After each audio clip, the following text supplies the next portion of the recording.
Oi, Sol em Câncer. Descobri que o Sol em Câncer, ele realmente, a gente vai sentindo e vai dando nome. E aí eu descobri, na semana passada, que o porquê que eu... Não o porquê, mas eu tive que acessar uma coisa antiga para poder mudar agora, que é a minha relação com a tecnologia e procrastinação. Que os meus amigos já estão cheios de ouvir esse assunto. Só que eu preciso continuar falando, gente. Preciso encontrar soluções. Bom, dia desse eu tava me pegando pensando, caramba, férias, né, e produtividade, e quero estudar as coisas que eu amo estudar, que é teatro. Mas ao mesmo tempo eu acho que não é o momento de eu tirar férias disso. Tô de férias na faculdade, tô de férias no trabalho. Maravilha, trabalho, a gente quer estar de férias mesmo, é uma coisa ruim que acontece na vida de um ser humano. Só que o teatro, ele não pode ficar de férias. Pelo menos no ano de 2026, não. E eu tava me sentindo um pouco deixando de lado ainda, mesmo considerando que eu tô estudando muito, que eu tô fazendo o que eu posso, eu sentia que eu tava ainda numa procrastinação danada, sabe? Aquela coisa de adiar, que era bom pra mim. Aí eu comecei a, tipo assim, acessar quem a Giovana realmente é, que é a Giovana de 5 anos de idade. E sem brincadeira, eu comecei a fazer uma volta e pensar assim, cara, aonde é que eu consigo me ver sem esse traço que eu não gosto? Quando é que eu consigo me lembrar do momento que eu existia sem isso? Sem essa ansiedade, até uma ansiedade social, sem essa sabotagem consigo mesma, sem essa procrastinação.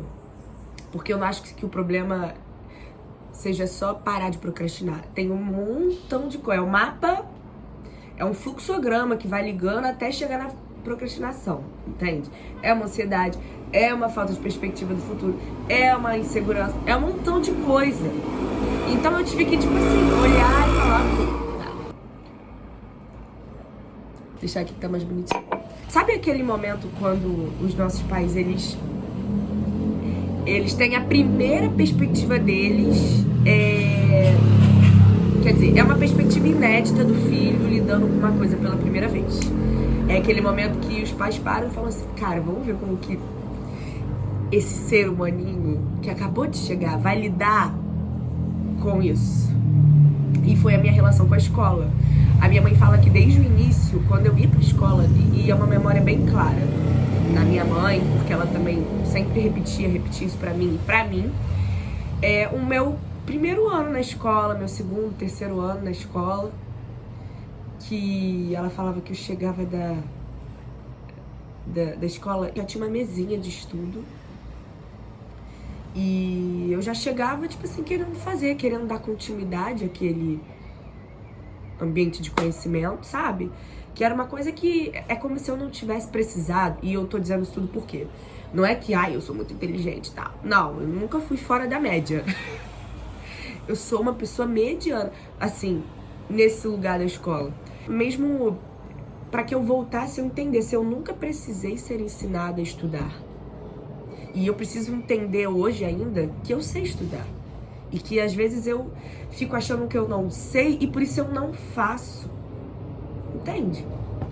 Porque a minha fórmula é outra. Então, assim, foi uma coisa que desde o início da minha vida, meu primeiro contato com os conhecimentos do mundo, da escola, que a escola é o primeiro mundo que a gente sai depois da nossa casa, eu não precisei ser ensinada. Eu já meio que sabia e já tinha ferramentinhas. Pra lidar com o mundo da escola, o mundo das criancinhas lá, tá ligado? Eu nunca tive problemas com isso. Tanto que quando eu chegava em casa, eu tinha minha mesinha vermelha, pequenininha, da minha altura, e continuava a estudar. E a minha mãe ficava de cara, uma coisa que ela fala, até hoje ela fala, caraca, Giovana chegava da escola já querendo fazer o dever, assim, e não tinha uma obrigação, ninguém brigava nada, mas eu tinha um compromisso. Não faltar, ir sempre pra escola, chegar em casa e sempre fazer o dever. E que dever era esse? Era uma coisa simples, entende? mas que para aquela criança ainda era um desafio que ela queria encarar, que ela gostaria de encarar. Então, amores, quando eu fiz essa retrospectiva, eu falei, caralho, eu preciso agora ver, enxergar os desafios como antes, como sempre foi. Eu preciso encarar um desafio no qual eu quero encarar. Eu preciso encarar o desafio, eu preciso querer o desafio. Eu não preciso, tipo assim, não quero desafio. Entende? Foi essa a minha experiência.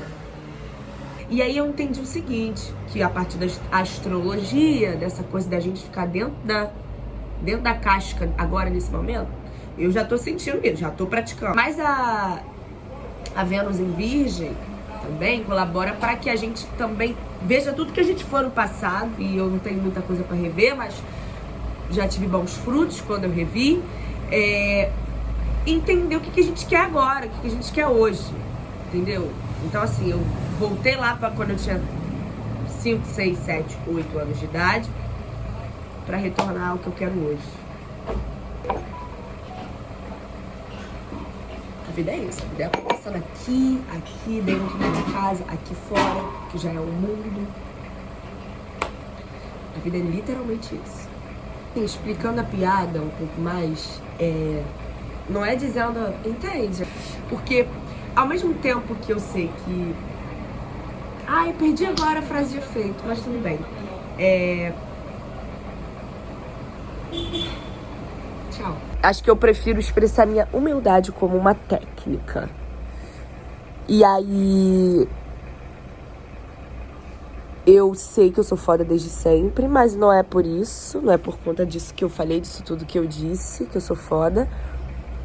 Nem prodígio, mas eu também não posso negar que eu tenho uma habilidade em compreensão. Eu acho que eu entendo demais. Às vezes eu fico tão viciada em entender que eu quero entender coisas que nem fazem sentido pra minha vida agora.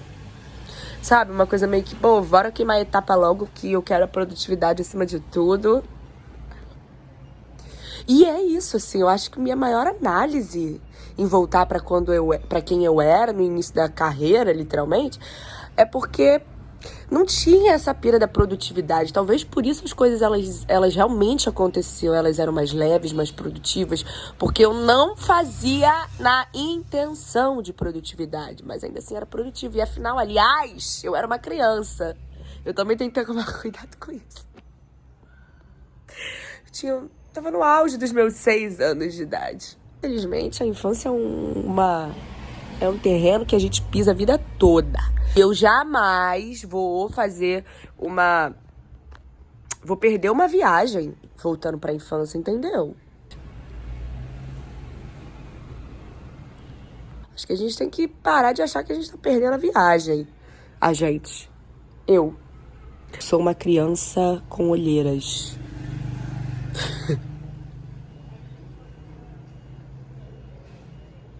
Em prol de uma missão.